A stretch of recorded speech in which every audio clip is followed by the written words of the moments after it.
Hello, my fellow combatants. Spaceman Jew here, back at you with another video. Now, it has been a minute since I posted a video. Excuse me. It has been a minute since I posted a video. Mainly because my trade is just kicking my ass, but I got some free time, so here we go. So, what I want to talk about, the problem with Mortal Kombat 1, or Mortal Kombat, is the development team. Now, if you guys know, the original Mortal Kombat was only developed with 4 people. It was Ed Boon, right? Ed Boon, before he made actual fighting games, he worked on pinball machines. If anybody knows his career and whatnot, he worked on pinball machines. And it was him, Dan Forden, Frank Bogle, or somebody. It was only the development team started with 4 people, and now I'm pretty sure it's a couple hundred, maybe 1,000. But yeah, the development team, it was John Tobias, Ed Boon, Dan Forden, and I can't remember the other guy. And then Carlos Pensia was, the characters, some of the characters. So, the development team now obviously has branched out, and I believe there's only 2 people there, Ed Boon and Dan Forden. John Tobias, obviously, they got rid of because John Tobias, if you guys know, he is the co-creator of Mortal Kombat, but he also went and made a competitive game way back when, and Midway was like, yeah, no, fuck that, goodbye, we're done with you. So yeah, that's why John Tobias is no longer with the series. Now, that was pretty sick. Now, so we only have Dan Forden. Dan Forden is the sound guy. He makes most of the music. He hasn't made a lot of the music in this game specifically, but in past Mortal Kombat, he has made a lot of the music. He is the sound guy, pretty much. That's Dan Forden, and he was the guy that does the whoopsie or whatever. When you get like the uppercuts, the special uppercuts back in the old school game. Or toast? No, he does toasty. Yeah, Dan Forden does that. So there's only 2 guys left, which is Ed Boon and Dan Forden. But the person that I really want to talk about in particular is 16-bit. Now, for the people who know, 16-bit was a tournament level player during the MK9 days, and now this person has definitely become part of the agenda with their changes to their lives, and I think that's part of the reason why Mortal Kombat 1 is the way that it is. So hear me out. So if you guys go back and watch the Omni-Man Combat Cast, you can literally hear Stephanie now, but I'm going to call this person 16-bit because that's how I know this person. 16-bit, right? You can literally hear this person say that this is how I designed Omni-Man, and then they switched up. It was like, uh-oh, the design team went with. But before that, the person literally said, this is how I designed him. So, with that said, now we know that this person, 16-bit, has had some workings within the development of this game. And I don't mean like when it comes to the fighting.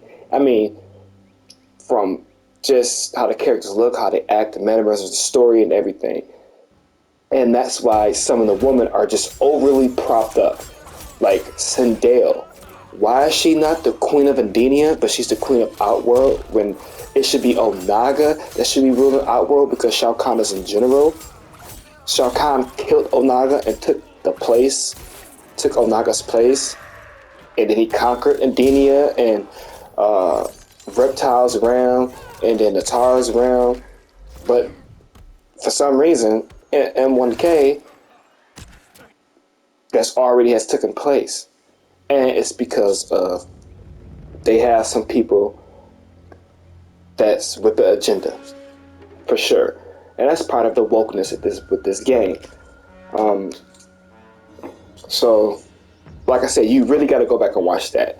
That right there would give you a big clue. You have to go back and watch the Omni-Man Combat Cast, which is still up on YouTube. They didn't even allow the goddamn comments to be available, and I know why, because literally 16-bit says, this is how I designed him as. This is what the design team went with. Switched up quickly. So, yeah. That's part of the reason why. And not only that, you can tell that there is an agenda because of freaking the multiverse bullcrap. Okay, I'm not going to talk too much about that because that's a whole separate video in of itself. But you can definitely tell that the Mortal Kombat development team definitely has people that are with the agenda, people that are with the message, right, who believe in that. They definitely have those type of people on the team, and that's killing the game. It is. It's killing the story. It's killing the characters. It's making the game unfun and unplayable. Peacemaker's about to come out. And guess what? Who gives a damn? Honestly, who cares? The guy comes out tomorrow. Great. Who really gives a damn? Even though he does look pretty sweet. But who cares? You know, like obviously people are gonna playing the game is gonna, blow up for a quick second, but the development of this game, you can definitely see that they went for a specific design. They didn't care. How can I say? The development team wanted to put their own. They didn't really respect the lore. They didn't respect the characters or world building. They just basically said, fuck Ed Boon, fuck John Tobias, fuck all of MK. I want to put myself in Mortal Kombat. I want to see this character in me. I want to see myself in this character. That's what the development team did. And literally, look at some of the, look, man, I'm going to be honest, Havoc and Rain, they look like Arabic Middle Eastern guys and stuff like that. Now, that's not a problem, but, they never looked like that before. Rain never looked like that. He didn't look like that in MK11. Havoc is a demon. Havoc is a grotesque, disgusting demon. And they made him into a human. What? He was literally like an undead, rotten, decaying zombie demon. And they just changed that complete lore about him. What the fuck? Why did this is part of the development team's decision. And they made him look like some type of, like I said, Middle Eastern person. He doesn't look like a Mortal Kombat person. He looks like a human being that when I walk outside my door or when I go to work or, whatnot, I go out to eat, he looks like somebody that I just could see out and about during a regular day and he just looks fucked up. I have seen people like that in life, when they have, the voice thing or whatever, or their face might be messed up or something. I have seen that. That's exactly what this Havoc looked like. He doesn't look like a Mortal Kombat character. He just looks like a human with a fucked up face. There's no personality. They took away the personality. The development team took away the personality of Mortal Kombat. They took away the blood, the life force, because they wanted to put themselves, put their, basically put their, what is it called? Their fan fiction. That's what this is. This is a fan fictional game. This is not Mortal Kombat. This is the development team putting their fan fiction in it. And you can definitely tell with the decisions that they made when it came to gameplay, story, character, lore, all that stuff. You could definitely tell that.